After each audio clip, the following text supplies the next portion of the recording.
Okay. Now it's on. Okay. Okay. Let's give it another minute or so, if you're okay with that. I am. All righty. Well, shoot. You are the Director of Psychological Services for the ADHD Specialty Clinic. That is me. That's a mouthful. You went to Texas Tech. I did. Where'd you go to undergrad? University of Florida. University of Florida. Where are you Mhm. from? Florida and New York. East No Coast. way. Yes. Do you love it here or hate it here in the Midwest? Well, I've been here for long enough, so I better like. No, I I do like know. it. I New think York, it's Florida. pretty great. Yeah. Cool.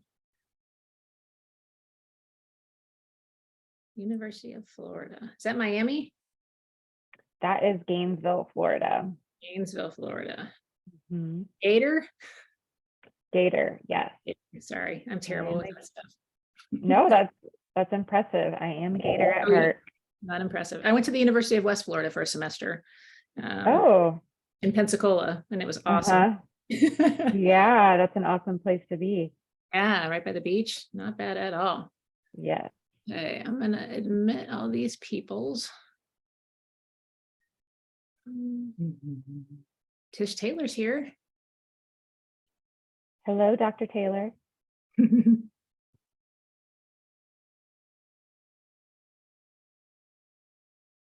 Hi there. Hey, everybody.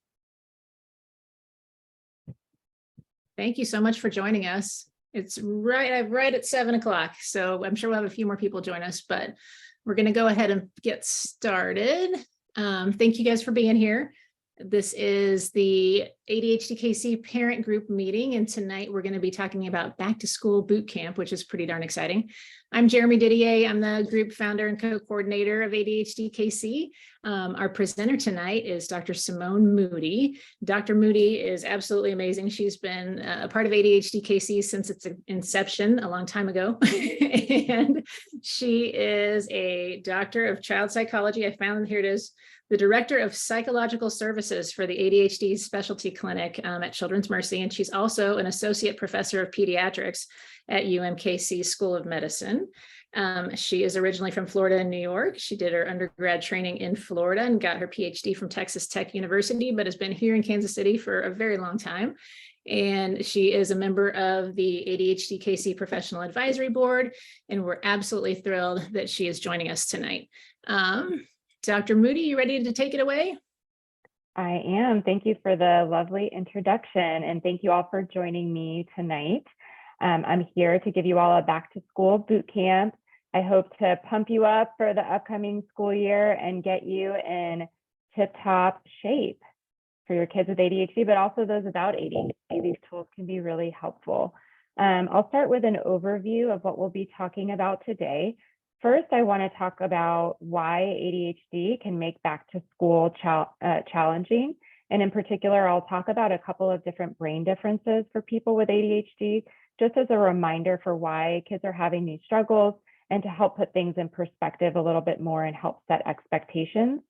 Then we'll move on to our basic training, and I'll cover information about sleep, scheduling, and balancing home and social activities.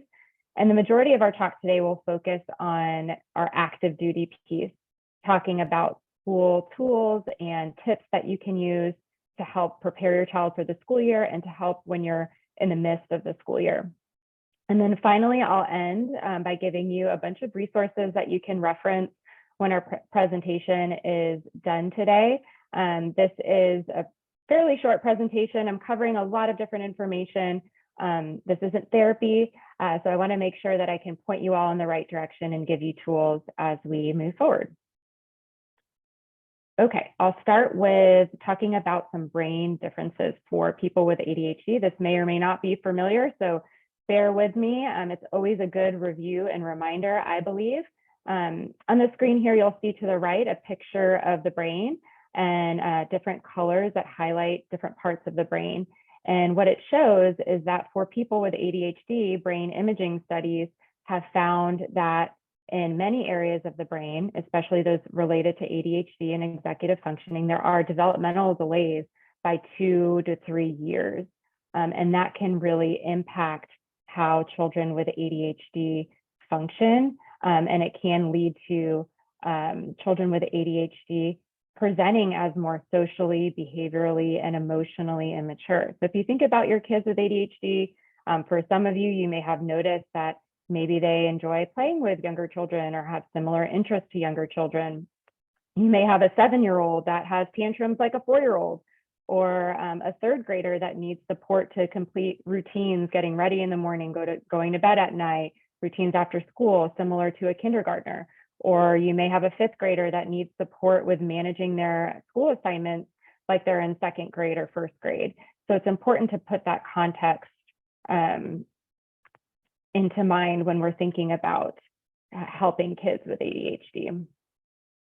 We also know that there are brain function differences for people with ADHD, and that can lead to problems regulating our executive functions. So to bring you back to science class, this picture here is of a neurotransmitter communicating with different neurons in the brain. And for people with ADHD, what happens is there are vacuums that suck up too much of that neurotransmitter that make communication not work as well or not be as active. And that causes those regulation problems. And for our executive functions in particular, it causes problems with being able to stop and think before you do something. And it also causes problems with regulating other cognitive processes of the brain, like working memory. So thinking about things like following multiple step instruction or shifting your attention to focus on the things that are important, mental problem solving, time management. It also can impact self-talk and being able to regulate what you're saying, not having a filter, problems organizing your thoughts, thinking through situations, sticking with tasks. I see some of you nodding your heads out there. It can impact problems regulating emotion and motivation, which we see tantrums or maybe your kids seeming lazy, like they don't want to do something. It can also impact your ability to plan and problem solve. So I always think especially about our older kids and teens with ADHD and just being able to prepare for a test, to study, to stay, organized with their materials. That all is very challenging for people with ADHD. We're going to move on now to our basic training. So I always like to start with sleep. Sleep is so important for our behavioral health, for our general health. It has a lot of impact on our attention and focus and our behavior. And we know that children with ADHD, about half of them have sleep disorders. They have difficulty falling asleep or staying asleep, and that can impact their condition. So I want, as part of our boot camp, to really reflect on how much sleep is your child getting a night. Think about what time they actually fall asleep and what time they wake up in the morning, and reflect to see if they fit into the recommended ranges of sleep duration. So for preschool age children, 3 to 5 years old, that's anywhere between 10 to 13 hours of sleep. You do want to factor in a nap if your child's still napping. For school age children, 6 to 13 years old, they need between 9 and 11 hours of sleep. And for teenagers, 14 to 17, they need about 8 to 10 hours of sleep. The goal is to have your children falling asleep and waking up in the morning to the point where they're feeling well rested. So when I have a family that comes in and the biggest problem in the morning is getting out of bed, we're backing up and talking about sleep to make sure we're getting adequate sleep. Moving on in our basic training, we're going to do a little review of scheduling. So this is a great time of the year to really start gathering the information you need to make a schedule for your child or for your children. So emails are going around with different dates of upcoming, back to school events. You're getting maybe calendars from the school coming through You're getting information about extracurricular activities and what nights you may have practices and games and meetings or clubs and things like that. So try to gather all of that information in one place and see if there's a way you can start putting that down in a calendar. For a lot of school districts, they have a way that you can sync the schedule to your calendar. You can also start thinking about planning and practicing routines. And big ones to think about are, again, bedtime and wake time routines. And we talked about why that's important and why we want to make sure we're getting enough sleep. We also can think about, what is our morning routine going to look like? What are the things that need to get done? Our schedule is changing with one kiddo in middle school and another kiddo in elementary school. Things like that may need to be adjusted, or if we had a lot of problems last school year, what can we do to make it go better? Maybe we need to stagger sibling start times, or maybe we need to have a visual that helps represent the steps of the routine. And I'll talk about more tips as we go through the talk today. For after school, what is that going to look like? What do we need to incorporate, or what are the expectations of your child, and including those extracurricular activities in your after school routine? And then thinking about the evening routine.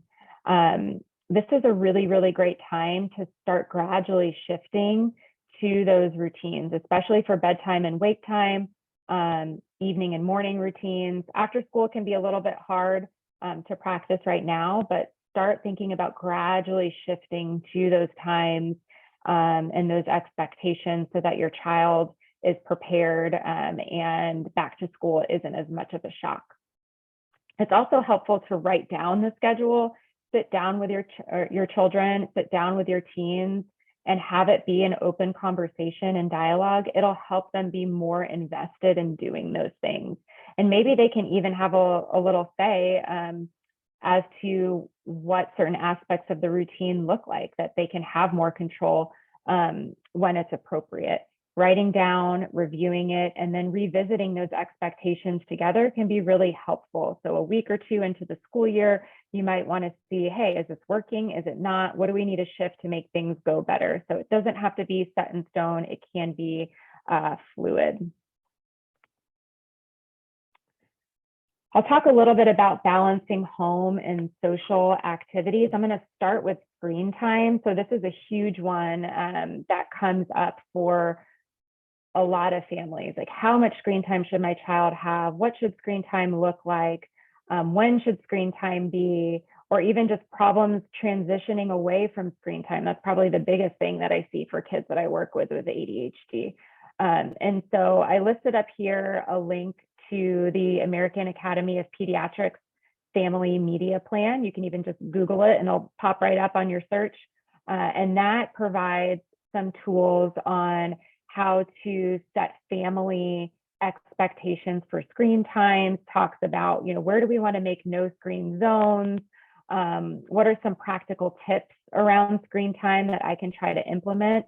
And it also lets you print and save that plan so that you have it in writing, which can help kids with ADHD who have trouble remembering, maybe what you talked about in the conversation the day before. You could have it there in writing. See, this is what we agreed upon, and all the family can look at it and share the same information.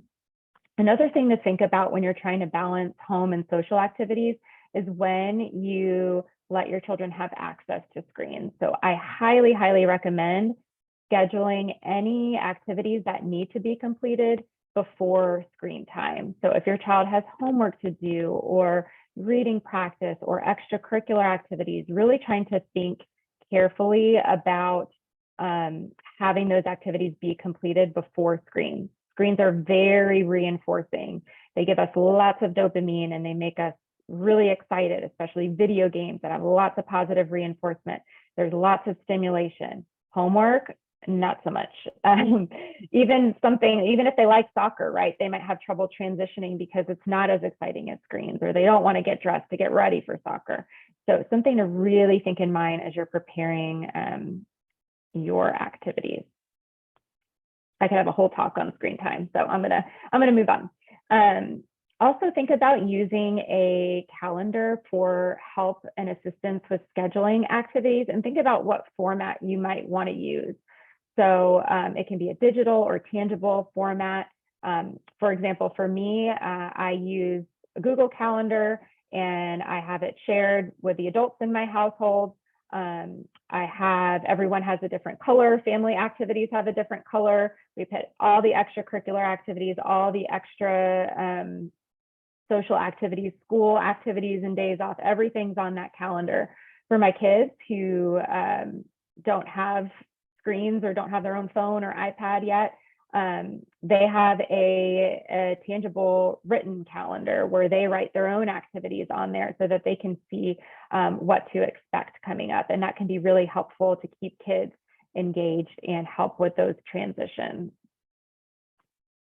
I am a really big fan of calendars that have time management features to really help kids with, especially with ADHD, visualize and see the time and then see where they can fit in certain activities. So this is particularly important, and I'll pull up an example here of what your Google Calendar might look like.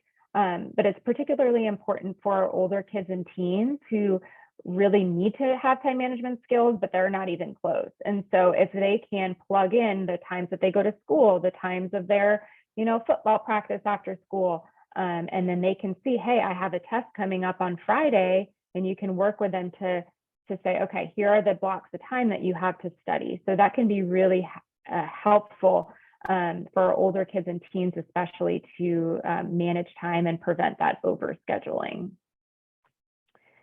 When we're thinking about social activities, we know that for many kids with ADHD, they have different social challenges that can be hard. But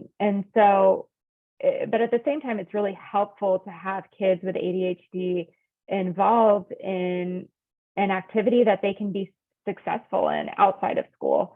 So we want to try to pick those that they're interested in, right? If they're not interested in those activities, it's going to be so much harder to get them to do any practices that those activities require, or any tasks that those activities require. We'll see that their engagement is better and their behavior is better.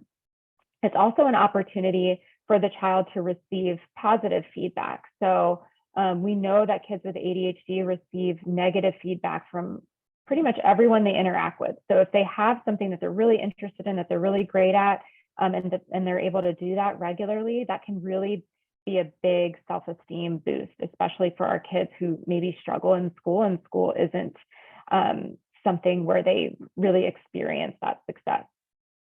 And then finally, to help with social skills, if they're involved in those activities that they're interested in, they're going to meet other children that have those similar interests. So it's going to help them to build their social relationships.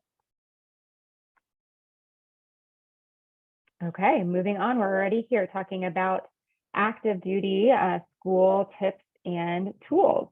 So here are the 7 different areas or 7 different steps that I'm going to talk about today, and we'll work through each of these steps, and you can feel free to go back and reference these steps as you are preparing for the school year. So I'll start with my be in the know step. So this one is super duper important, and it always makes me think of G.I. Joe back in the day. Some of this may sound familiar to you. So what's G.I. Joe's motto? Knowing is half the battle, right? That's G.I. Joe. Same thing is true for school and parenting a child with ADHD in school, or a teen with ADHD in school. Knowing is half the battle. I bet many of your arguments for older kids and teens have to do with knowing what they have to do, right? And so if we can figure that out, we can do a lot better. So common problems related to not knowing that I see come up in my practice are kids and teens forgetting about an assignment. Maybe they didn't have enough time to write it down, or they lost where the information was. Maybe they know, this happens a lot for my elementary school, middle school, and high school kids, but they just don't want to do it. I don't have any homework because I want to play video games, or I want to do something else. So I'm just not going to tell you, and you don't know how to check it. So it just doesn't exist. And then mid-semester, you find out, oh my goodness, they're failing their classes and what's going on here. For my older kids and teens, a lot of the times we're using those online platforms and lots of it's not up to date, or the parent view says one thing but the student view says the other thing, and so there's just a lot of miscommunication and misunderstanding, and having the child or even the teen with ADHD be solely responsible for that, especially when they have executive functioning deficits, is a problem. So what can you do? Well, finding ways to increase parent and teacher communication is super helpful. So before the school year starts, or maybe at a back to school meeting, introducing your child, letting the teacher know, what their strengths are, and potentially that they have ADHD, what their areas for growth or challenges are, and then requesting that ongoing communication, having them know that they can reach out to you, maybe coming up with a system where they can talk to you on a regular basis, and understanding how their systems work. Another way to be in the know is to make sure your child is getting support and having accountability checks when it comes to using a planner, or when it comes to understanding what assignments they have. So making sure that maybe there's someone at school that can sign off on their planner, or making sure that the teachers are updating their log appropriately, or maybe they're sending you a list of the assignments a week in advance. And then when you get home, making sure that you are checking every day to see what information has been sent by the teacher or school support. You can also ask questions to teachers about, how best to study for tests, seeing if there are extra school supports. So I can think of a recent example of a teen I was working with that was really struggling in school. And the parent was having a very hard time navigating the system, as many parents do. I called the school and they're like, oh yeah, this teen can get into this kind of support or this class. And that parent had no idea. So asking about what might be available can sometimes shine a light on resources that you weren't aware of. Some of your kiddos may already have those supports in place, like a check-in with a teacher, or a homeroom, or a study hall, or guided study. I would encourage you to ask what that looks like, because for a lot of kids, it's just an extra social hour where they can talk and hang out. And there's not a whole lot of work getting done. So how can we advocate for more support during that time and really maximize efficiency while your kids are at school? Step 2 is developing routines, and you can see some examples to the right here that I'll talk about. These are real world examples that I created, and one of them is from my kiddo's teacher.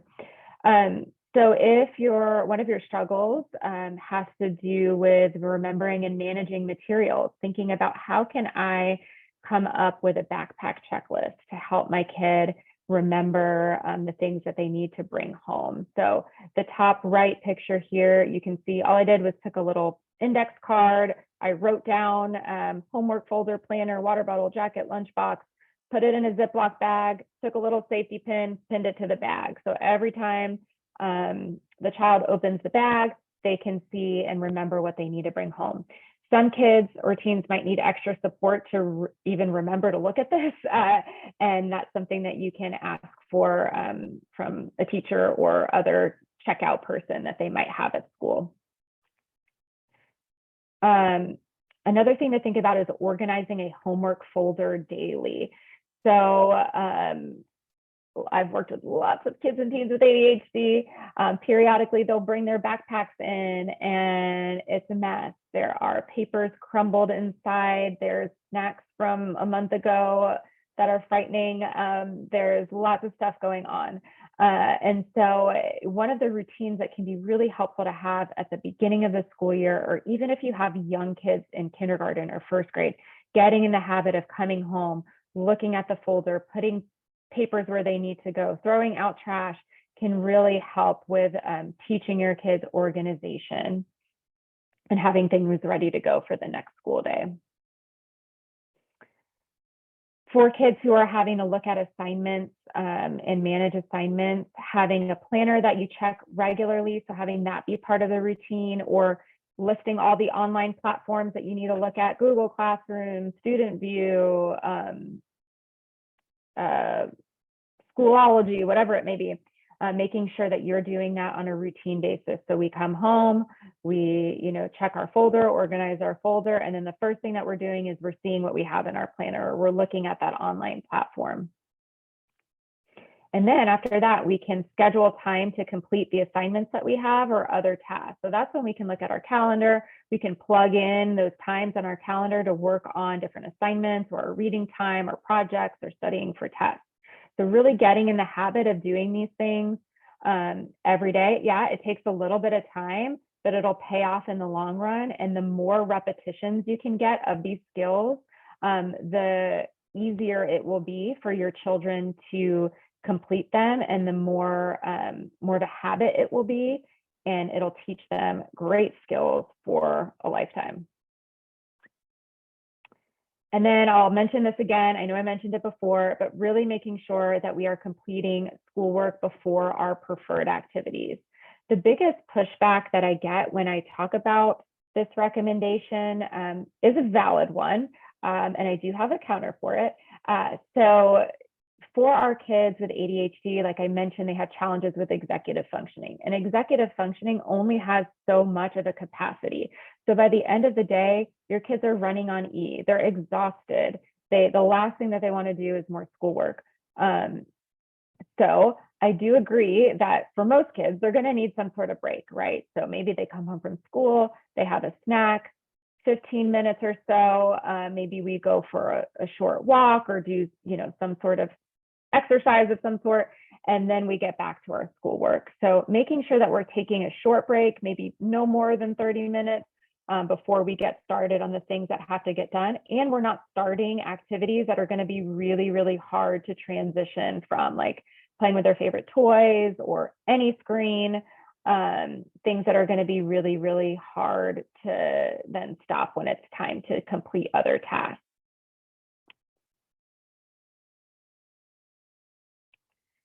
Okay, moving on to step 3, managing the environment. You can see all these pictures that I have to kind of describe what we'll be talking about here.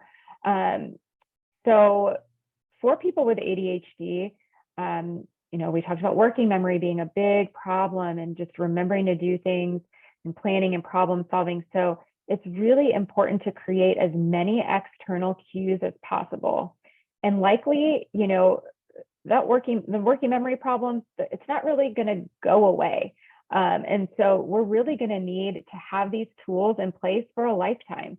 And so how can we start working on that now? And then also use these tools when you're an adult too. So it's not just for kids. I use these tools. I don't have ADHD, but I'm a mom and I'm tired and I need reminders, right? We all forget. So having reminder signs, checklists, device alerts on an iPad or phone or Alexa, using calendars with alerts and reminders. One of my favorite tools is visual timers for kids and even teens with ADHD. So ADHD can cause this kind of time blindness, where we think that no time has gone by when we're doing our favorite things. We think that completing homework or tasks that we don't like, it's going to take a minute, or we may avoid things that we feel like are going to take forever. And so having a visual timer, like the one that's pictured right here, can be really helpful to conceptualize time. Creating a workspace is really important for kids and teens who need to do homework or other school-related tasks at home. You want to make sure that we are limiting distractions as much as possible. We want to make sure that our space isn't too hidden. So if you have teens or kids that like to complete their homework in their room, that might not be the best place if their door is closed and their phone is in there and their TV and video games are in there, or other distractors. So making sure we can kind of keep an eye on them and check in on them, but I do have a kind of a quiet-ish space with limited distractions. That can be really hard to think of, but now would be a good time to try to problem solve where that might be in your house. And then finally, maintaining organization. So again, just like we want to do daily checks of our assignments, making sure we're keeping our area neat, it's not getting too messy, so that we can be prepared to learn when it is time to do schoolwork. Next, it's important to set realistic expectations, and we'll kind of go through what that means. So when it comes to schoolwork, if your child even just has, say, a 10-page worksheet, and if they're feeling overwhelmed by that or they're getting off task, it can be helpful to help chunk that assignment into smaller pieces. So maybe we start with a goal of finishing 2 problems and then checking in with a parent to see how things are going. So it's just a small example. Or if you have an older child or teen that needs to study or has a long-term project, thinking about, what are the small steps that need to get done, breaking it down. Maybe that's when you ask the teacher for support, or you look at the study guide. And then in our little scheduling times, our blocks that we see on our calendar, let's plug in some of those times on there so that we can make that big task feel less overwhelming. Short, structured brain breaks can be really, really helpful to do in between those chunks or those small steps. And so, you're the expert on the child, about how long they can really stay focused and pay attention. So right before that's about to occur, let's get up, let's move around. If your kid's younger, they might like to do a little dance break and run around. If your kid's older, maybe they want to go take the dog outside for a walk, or maybe they want to go, shoot some basketballs outside for a minute, or even just take a lap around the house, go to the bathroom, something that's short and structured, not screens, that's going to help them reset and help them stay back on track. And physical activity is good to really help reset the brain.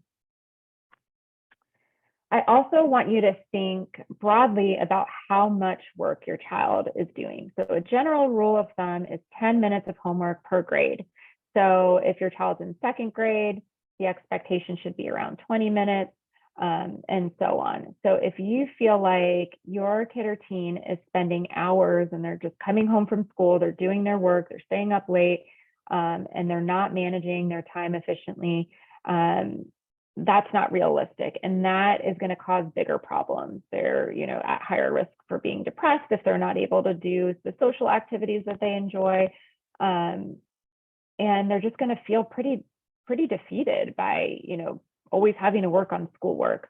And you're going to feel defeated as a parent by always having to manage it and remind them. And it's a big hassle. So if you're feeling stuck and like you're spending hours on end, I would encourage you to talk to the teacher and potentially come up with some ways that you can have a time limit on the work that you're completing.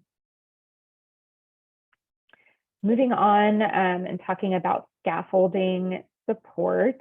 So it's important to go back and remember that our brain differences for kids with ADHD makes it more challenging for them to complete tasks independently, even if you feel like based on their age they should, or if you have other kids that at that age they could. For kids with ADHD and teens with ADHD, they just might not be there yet. And so providing that support and monitoring is really key and essential. And I know it's exhausting too, but really trying to meet your child where they're at and provide that support that they need, and then gradually working toward independence. So once your child is successful at that level of support that you're providing them, whether it's with planning or organizing or staying on task during their work, then maybe you give them a little piece of responsibility. Maybe you can do this on your own and I'll come check back with you. Or maybe instead of me sitting down and plugging in the times we're going to work on things, you're going to help me figure out when we're going to practice your spelling words.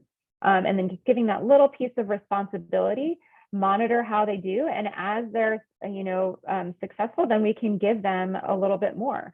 We really want to celebrate their successes to build confidence. So if they're even just sitting down with you to look over their assignments, that's a big win. Let's let them know that, hey, thanks for sitting down with me. Now we can really talk about school. Remember, we want to really build up their self-esteem because we know that there's lots of negative input happening for our kids with ADHD in lots of different areas. And then this is the hard part, limit attention to minor misbehavior. So that would include our complaining, whining, arguing, excuses that we see for kids with ADHD when they're told to do something that they don't want to do. And if you haven't done this before and you start doing it, know that it'll get worse before it gets better. So these tactics for your kids may have worked to get them out of doing the things that they don't want to do, or may have delayed them having to do the things that they want to do. They're really savvy at figuring that out.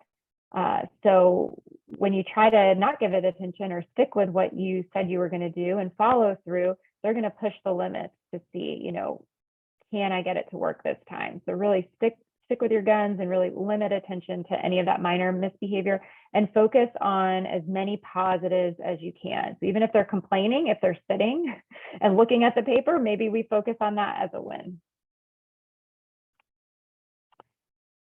Step 6 is adding a reward component. So if you feel like you've used external cues, you know, you're setting up the environment right, you're providing that support, and we're still not getting where we need to be in terms of getting your child to do the things that they need to do, or your teen even harder to do the things that you need to do, you might want to think about adding a reward component. Harder to do with teens, but sometimes we can come up with, for teens, some like agreements or contracts, like if you do these things, then you earn your phone privileges, right? So we can adapt it a little bit developmentally, but anyway, I'll move on. So why do we want to do this? We know that, again, that internal motivation, regulating our motivation, is weak for people with ADHD and executive functioning challenges. So using external motivators for the things that they're having trouble paying attention to, that they need to pay attention to, can be a really, really helpful tool. So rewards are really used as a tool to help develop skills. Maybe sometimes it'll stick and you don't need to reward it again. But because ADHD is a neurodevelopmental disorder and it's chronic and it's a regulation problem, likely some sort of tool is needed long-term to keep it going. There are a couple different ways that you can approach rewards. I like if-then contingency. So if you do X, Y, and Z, then you get this. That's probably the easiest one. Some kids need a little bit more encouragement along the way. When that's the case, we can use a token system, or maybe there's just a lot of things that need to get done, or a lot of, I call them target behaviors that you have or things that you want to work on. Sometimes a token system can be more helpful. So we'll talk about what those can look like really briefly here. So you might have a checklist, again, for this if-then contingency. Once they complete their checklist, say their after-school routine, that includes homework and checking assignments and organizing, and maybe a chore, then they get to play video games. Example of a token system, you might use poker chips, you can use points, you can use, I have a pom-pom jar at home that my kids really like, marbles, stickers, whatever it may be. And then you come up with how those tokens are earned. You want to make things that are harder for your child a higher value, and assign that value and have all of these things written down and agreed upon with your child. And then you can come up with what the reward is. So one example might be each poker chip equals 5 minutes of screen time, and they can earn those poker chips for completing their planner, checking their planner, completing homework with 3 or fewer reminders, and then doing their reading practice for 15 minutes. That will really help the nagging stop, and the behavior that you want to happen start. So if you're getting a lot of whining, complaining, pushback, try to shift to a reward system and see if that helps. Another example here is maybe for an older kiddo and using a point system where you can kind of keep track like a checkbook, and then have maybe a different menu of options that they can use or trade in their points for around school related tasks. You can also use it for non-school related tasks as well, really focusing on what are the hardest things, what are the things that are getting in the way of my child's functioning. Lastly, we want to think about school accommodations. So some of you may already have a 504 plan or an IEP. Some of you may not even know what that is. But if your child is diagnosed with ADHD, they do have educational rights. And if they're struggling at school and you feel like they're not living up to their potential or what they're capable of, you may consider requesting some accommodations at school through a 504 plan, which might give them some accommodations in the classroom, or if they need extra supports outside of the classroom, they may qualify for an individualized education plan or IEP. In my resources, I have information to learn more about what those are and educational rights for kids with ADHD, but now I'll just focus on some of the accommodations that I find helpful and that have somewhat of an evidence base to them. There's not a whole lot of research on school accommodations, which is quite shocking as they're used so often. And many times the accommodations that are used at school aren't necessarily helpful or supported by research. So I'll just go over ones that I think are particularly helpful. The first one is the daily school to home report card. I recommend this tool for nearly every kiddo that I see with ADHD in elementary school. Sometimes in middle school, just depending on the kiddo, coming up with certain target behaviors and goals for kids at school that they can work for and that are attainable, and then finding ways to reward them in the classroom on a daily basis for meeting those goals. I have a link with a handout with more information for that tool if you are interested. It can focus on a variety of different goals like homework completion or schoolwork completion, interrupting, staying in your area. It's a really flexible and very well researched and evidence-based tool. Next, we have things that can help with limiting distractions, like preferential seating, sitting close to the teacher or next to peer models can be really helpful. Breaking down large tasks into smaller steps, so things that we know are helpful for executive functioning. Scheduled or earned breaks. For my older kids and teens, I always like to have information or supports around assistance with assignment management, organization, and planning. So some sort of assistance with using a planner, having a person to check in and check out with. Not all schools have that capability. Most schools these days, I'm finding, especially for middle school and high school, have some sort of guided study or success skills class. That sometimes it's all the kids have that. Sometimes it's you have the option to be involved in that. And again, I would just see, what is my child actually doing during that time? Who is there? How are they being supported? And making sure you're advocating for your kids getting the supports that they need. And then finally, this is sort of my last resort, but if all of these things are not working and you're having that kiddo that's doing hours of homework at night, asking for a reduced workload can be really helpful. Because if you're, so far behind and you have so many missing assignments, it's overwhelming and it's not fun. And sometimes reducing the amount that your child needs to do can make a big difference. And really focusing on making sure your child shows and demonstrates the skills so that they're being evaluated for the quality of their work and not necessarily the quantity or, how much busy work they're completing. Okay, if you've listened to all of this, you've tried all these things and you're still feeling stuck in the battlefield, I encourage you to seek support. First, from your child's team, talk to your child's pediatrician. Maybe if they're taking medication, there can be some adjustments that might be helpful, or maybe they're not on the right medication, or maybe your pediatrician can help guide you to a behavioral health provider. Maybe you have a behavioral health provider and you can reach out to them for some support. Maybe you don't, and we know that there are long wait lists out there, and you can seek support from a school counselor or social worker, or reach out to the principal to see how you can get more help. I also encourage you to seek support for yourself. We know that parenting kids with ADHD is exhausting. It's hard. And if you're feeling overwhelmed, if your tank is on E, it's going to be really hard for you to use these skills with your kids. So making sure you're getting support for yourself is really, really key. And then finally, I'll leave you with some additional resources to look into that may help as well. So first, obviously CHAD, where, ADHDKC is a local chapter of CHAD, which is Children and Adults with ADHD. They have excellent resources on their website. I linked the educational rights for children with ADHD here. It talks about the differences between an IEP and a 504 plan. It has a sample letter to request an evaluation. If you're going to do that, I recommend that you send that in writing to the principal of your school to get that process started.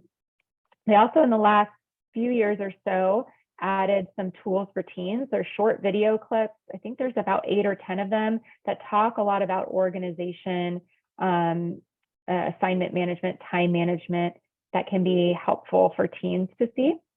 I have a link here for that daily school to home report card, and I'll make sure all of these go out to you, the people who registered for this talk today. Children's Mercy, in the last few years, we started behavioral therapy parent training groups for parents of kids with ADHD. We have a group for parents of school-age children with ADHD and a group for parents of preschool-age children who either have a diagnosis of ADHD or suspected to have a diagnosis of ADHD. And this is when ADHD is the primary concern. If there are other bigger, longer-standing concerns or higher priority concerns, this might not be the best group for you. But if you're interested, you can get the QR code here. And again, I'll send these out to you as well. They're 8-week groups and they're offered virtually. So it makes it really convenient for parents to pop in if they have a private space at work or at home during nap time, whatever you need. Here are some book resources for kids and teens with ADHD.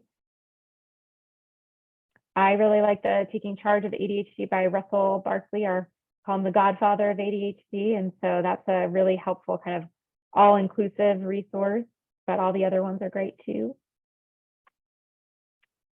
If you have a child who has a lot of disruptive behavior, and so that is super common for kids with ADHD, here are some tools for you. For younger children, there are some videos, and then also I listed a book here for school-age children with ADHD. There's actually a free online parent training course that's a work at your own pace that you can do that talks a lot about behavioral principles and how to help kids, not necessarily with ADHD, but just how to help disruptive behavior. So that is an awesome resource. And then a book that's pretty similar to that listed below. This is hot off the press. So the CDC recently came out with some cognitive behavioral tool resources for healthcare providers to distribute to help families where there are concerns about emotional well-being in their kids or their teens. And so they've developed handouts, and they have different videos that teach kids the basics of different relaxation skills, cognitive skills, how to evaluate certain situations, so that you can, turn down the volume on those big anxious feelings or improve your mood. And so these are really helpful tools, because we know that for kids with ADHD, a lot of them do have anxiety and or depression. If they don't fully meet criteria for that diagnosis, they can have a lot of the symptoms because of their impairments related to ADHD. Okay, here's my reference for that study that I mentioned before, and I will leave about 13 minutes or so for questions. Okie doke. Do you want me to stop the share or just have people raise their hands and you can call on them? What would you prefer for questions? Whatever you think would work best. It's totally up to you. If people want to raise their hands. We don't have any questions in the chat right now, but if you have a question. Oh, okay. Yeah, go ahead, raise your hand or shout out, whatever you feel comfortable doing. You must have done a really bang up job, because no one has any questions. You answered them all. I have a question about sleep. How do you get your kid to sleep? So can you tell me more specifically? I think like maybe lots of people with ADHD, including his mom, when he lays down to go to sleep, that's when like all the things come up and he wants to tell me all about all the things that happened today and all the stuff that, didn't come out during dinner or after dinner or during the time when it would be great to talk about it. It all comes up at bedtime. Yes, and all those philosophical questions, right, that come about. Yeah, and so I really encourage, scheduling time to maybe just check in with your child to help prevent that end of the night chat that you might have. But in addition to that, I know that a lot of kids with ADHD just have trouble winding down their brain. So it can be really helpful to make sure, number one, that screens are not in the room and that we try to discontinue them about an hour before bedtime to really let that melatonin produce and let your body get ready for bed. Another thing that can be really helpful is making sure your child's completing relaxing activities before bedtime and doing that outside of bed so that your child, might read or they might play quietly or draw. And then once it's time for bed, they can go into their bed so that their body associates, going to bed with going to sleep instead of staying up and doing those fun activities. Yeah, so I'll stop there. But if anyone has more questions about that, I'm happy to talk more. Thank you. We have a question from, it looks like Twarford. It could be T Warford. If you want to unmute, you can.